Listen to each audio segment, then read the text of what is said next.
Hi guys, welcome back to my channel. This is Luna over here. In today's video, I wanted to talk about how I lost the listing, but I got another client who has 15 houses and he is a local investor.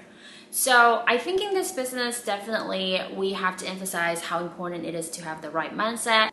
Let me start with the story of how I lost a listing.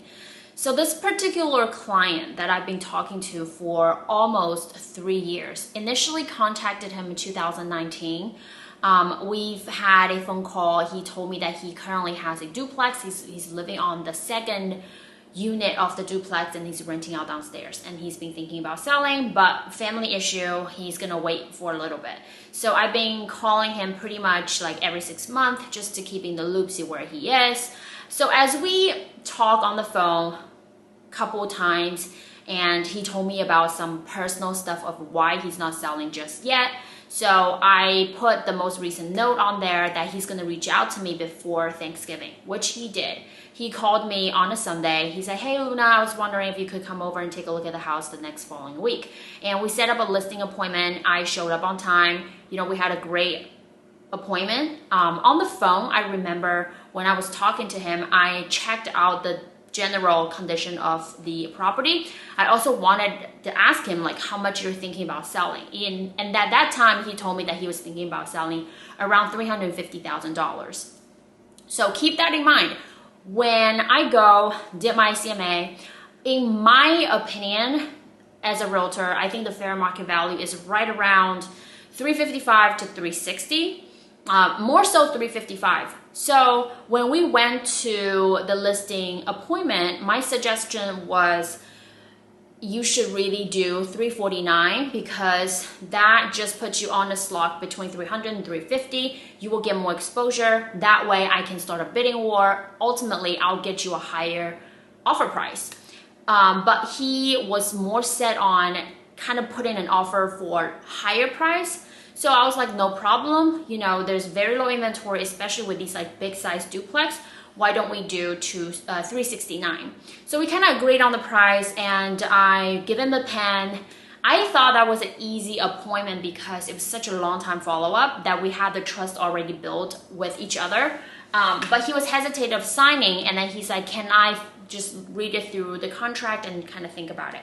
And I was like, no problem. So I followed up with him in 2 days.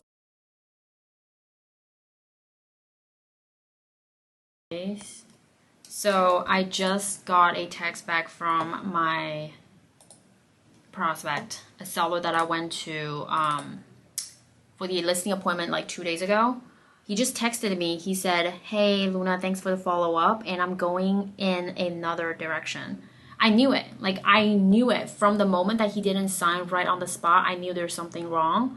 But normally when I get rejections, I don't get upset or anything anymore, but this one particularly, it really gets me is because how long the follow-up has been. I started talking to him 2019 in October, and then I called him the May of 2020, and then he told me that he's thinking about selling the end of the summer. He told me something that's really private about, you know, his family, and then I sent him a mail 2 months after that in July. And then I called him in August because he said he's selling by the end of the summer. And then he didn't respond, and then voicemail in another month. And then I finally got him on the phone mid-September. He said how much he wanted, and then he will let me know in 4 weeks. He never called me back, followed up 2021 in the spring, and voicemail, followed up September 19th, 2021, voicemail. And then I called him again in a month. He said he would give me a call in several months. And we talked about the listing price. Then he called me back actually, October 23rd. I booked the appointment. I went there and I was very confident. I was thinking about I might be able to just sign it right at the spot, but I didn't. So I sent him a text message. He said he's going in with another direction. So I just asked him, I was like, oh, I appreciate, you know, the update. And are you thinking about keeping the property or were you going to list it later?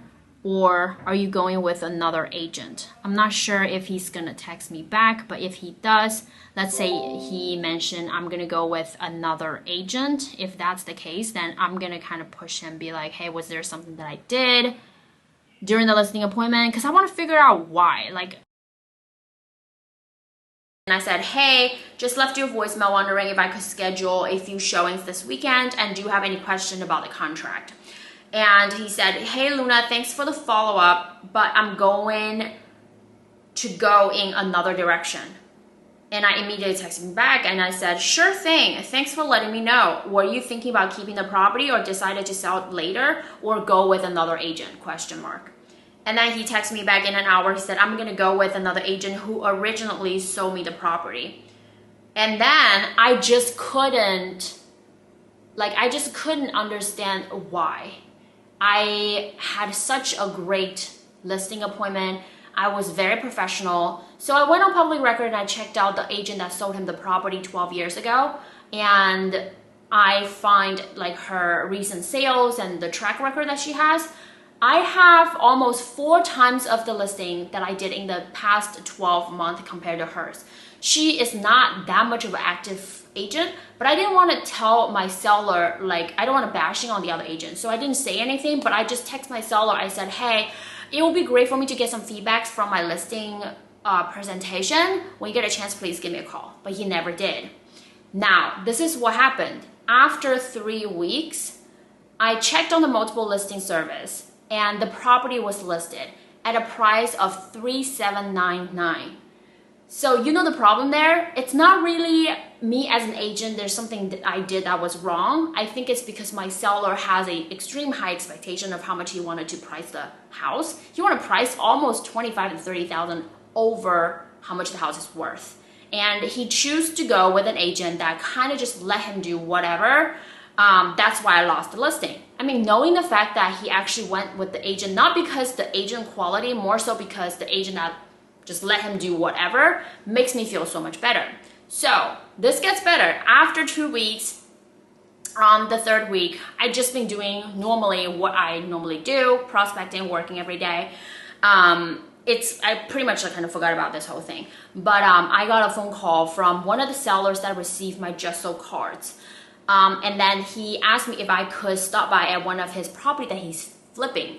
So I went to his property, we chatted, and he wanted me to bring him a buyer. So he basically wants to sell the property, not putting it on the MLS, but see if I can kind of bring him a buyer and then close the deal that way. Because he's an investor, he owns a bunch of properties with tenants, with Section 8. So a lot of properties that he does not want to kind of advertise it, but he wanted to have somebody who bring a buyer, can close the deal quicker.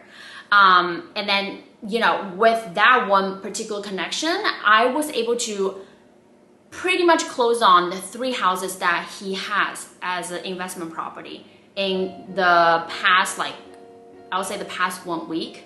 It's insane. So this example just kind of show you guys, like, one door is closed, the other door gets open. And I just don't really spend too much time thinking or overanalyze one particular issue. I feel like I should never retext my seller, you know, because you cannot please everyone. You cannot go on every listing and expect to get every listing signed. That's just not how that works.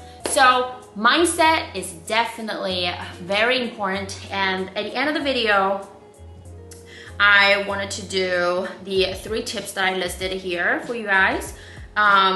What not to do versus what to do, right? So what not to do is don't be negative, don't surround yourself with people who brings you down, and don't doubt yourself. And what to do is be around with people who are successful, who kind of level people up and bring you up, you know, and be optimistic. And then also you gotta keep update with the market. You gotta keep charging yourself, keep yourself knowledgeable with what you are doing.